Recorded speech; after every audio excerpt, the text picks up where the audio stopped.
Today we are driving an E34 BMW M5. This came after the E28, which is probably one of my favorite generations of M5. Unfortunately, we didn't get a chance to drive it here today at the BMW Classic Collection. However, we are going to get behind the wheel of this. This had a 3.5 liter inline-six, making 310 horsepower and 265 pound-feet of torque for the US market. The Euro market M5 made 340 horsepower. This gained a little bit of weight. It wasn't as fast or as exciting or maybe as loved as the E28 M5, but at 3,800 pounds, it still gets around okay. We have these very cool 17-inch Aero blade style wheels. They're actually left and right side specific. The idea was that they would suck in air and aid in brake cooling. On this M5, we have a set of modern 235/45 R17 Michelin Pilot Sport 4S tires, which will undoubtedly improve the handling. It is a menacing looking M5. Understated, but I still think this E34 looks good. Only about 1,600 kilometers on this example. We might have a Canadian gauge cluster in this, not exactly sure on the story of this car, other than that it is a very early build. Let's hop inside, start it up, walk you guys around it briefly, and then we'll take it for a drive.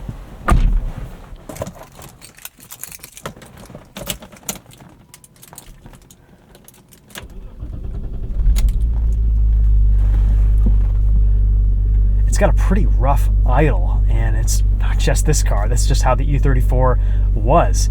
It kind of idled a little bit like a muscle car, which I think added to the excitement back in the day. We have a very simple interior, still a little bit more modern looking and somewhat of an improvement over the E28 M5. AC works great in this car. We've got windows, handbrake, a lot of plastics on the door panels, a real sunroof. Materials in here aren't really anything too special. We've got a simplified gauge cluster, a bunch of information here. Everything, all the buttons and switchgear in this are in German. I've always liked the E34 M5. It was definitely outshone by both the E28 and the E39 that came after it. But I just remember watching videos of these filmed in Russia or Ukraine of them just drifting around the wet streets, and the streetfire.net Russian E34 M5 drift videos have always kind of stuck in the back of my mind. We're not going to do any of that today, but it's just still a cool thing to get behind the wheel of this car and share it with you guys. We have a Getrag 5-speed manual transmission, a 25% limited slip differential in the back. Let's pop the hood. Take a look at this 3.5 liter inline-six.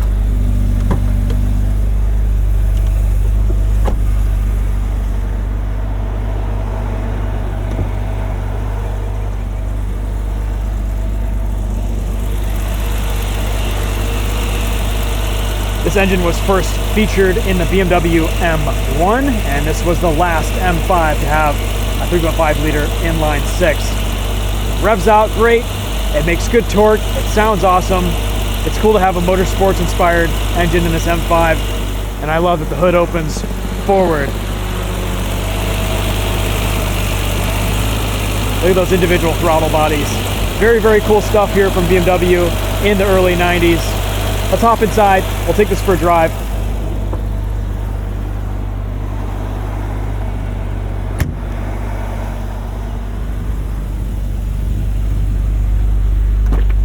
Peek at the back seat, might as well. Not a whole lot going on in these interiors. The seatbelt weave is kind of neat though. Got a cigarette lighter in the back. Nice little center console lined with felt. The leather is soft, plush. Ashtray right here. All the essentials.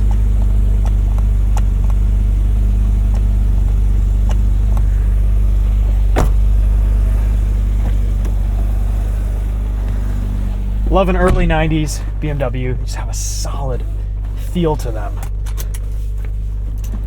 And this car just drives awesome. Throttle is super heavy. You got to give it a boot full to get going. Clutch heavy as well. And there's a bit of weight to the shifter and steering.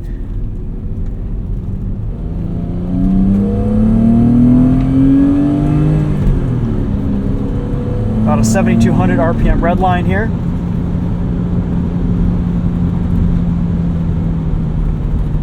Brakes feel strong. Throttle response is excellent. No drive modes of any type.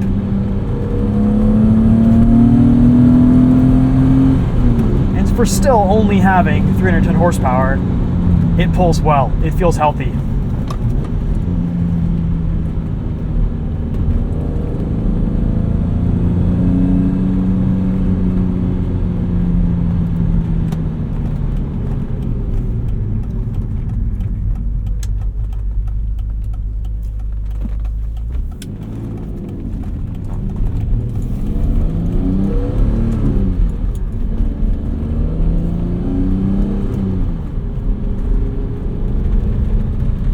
I owned a 1985 BMW 535i 5-speed manual for a hot minute. It was a great car when it worked. And I test drove an E34 535 and it just wasn't the same. This M5 makes up for that quite a bit. They retuned the suspension, improved the brakes, added stiffer sway bars. The M5 sat a little bit lower in its ride height.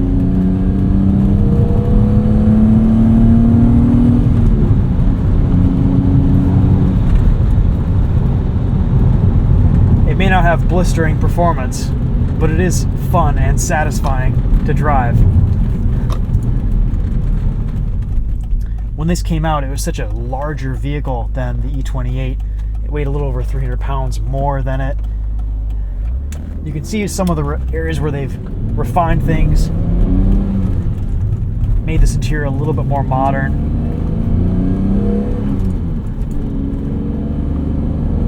Ultimately, though, the driving experience isn't too far off. It still has the recirculating ball steering rack, similar powertrain, even though it makes a little bit more power. Shifter is classic BMW, maybe a little bit more effort that we see in modern BMW shifters, but it's smooth.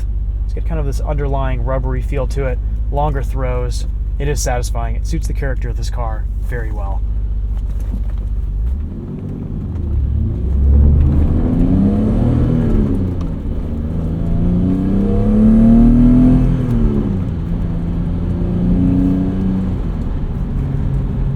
Top speed here was 155 miles per hour. I don't doubt it.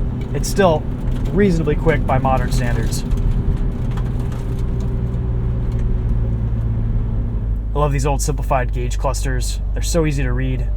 Fuel, speed, tach, coolant temp, everything you need right there. And then we had these very interesting like trip meters and code readers right here. There's always weird stuff going on. The battery's been disconnected in this recently, so all this needs to be reset. But yeah, it's just an interesting interior. There's a big block-off plate here for what I assume should be a radio, because this was such an early build, maybe they hadn't fitted that yet, which is interesting.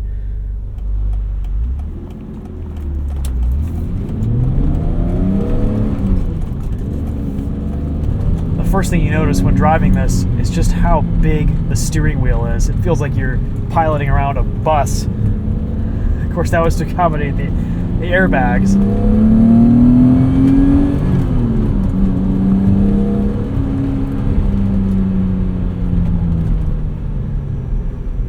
But it definitely gives this interior less visual appeal overall. Dashboard actually isn't too different from what we saw in the E28. These old inline-sixes sounded so cool. Bit of fan noise. Nice resonance at higher revs. They were torquey, reliable.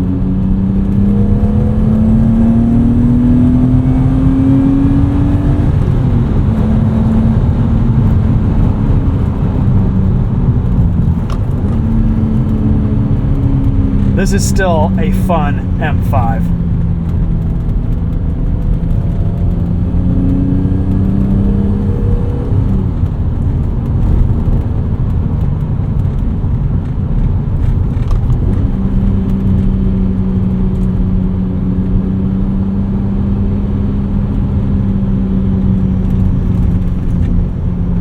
Ride is nice. Feels like it handles pretty flat too. little bit of body roll, but nice and balanced.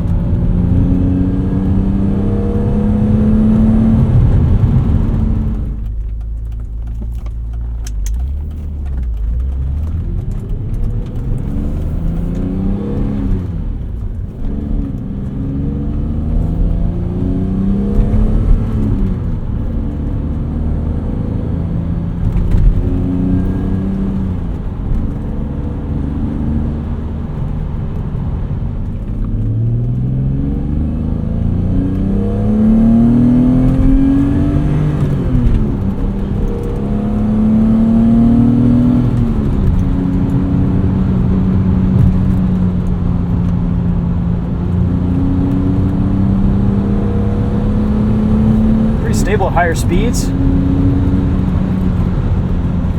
Still feel the softness of the suspension from this era.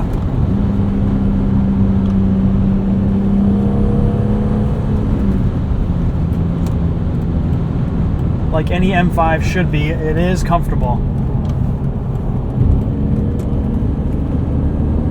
Pretty quiet on the highway too. Not a lot of road noise, wind noise.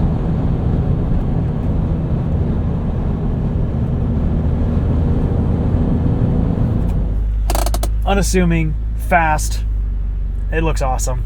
I'm still a fan of this car, even though maybe it isn't the most loved M5 out there, but it does drive well, and it's just a great reminder to get back behind the wheel of an M5 from this era. It's where BMW came from. It's kind of back in the day when they called themselves the ultimate driving machine. It's a physical experience too.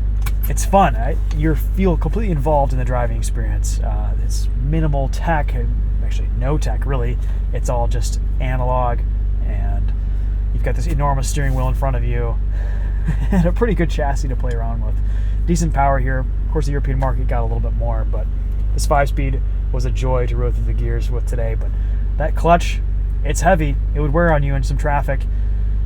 This felt a little bit more muscle car than I was expecting it to, but still, it was a fun driving experience. All right, guys, that's going to wrap it up for this video. Thank you so much for watching. Hopefully you enjoyed the drive. We'll see you in the next one.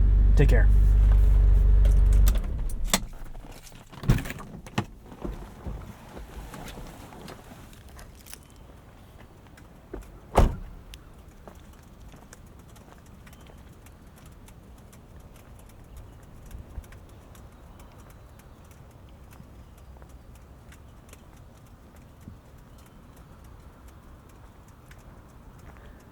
It's so understated, but also so menacing at the same time. I do like the design on this generation. A little bit of mafioso mystique going on here too, which is cool.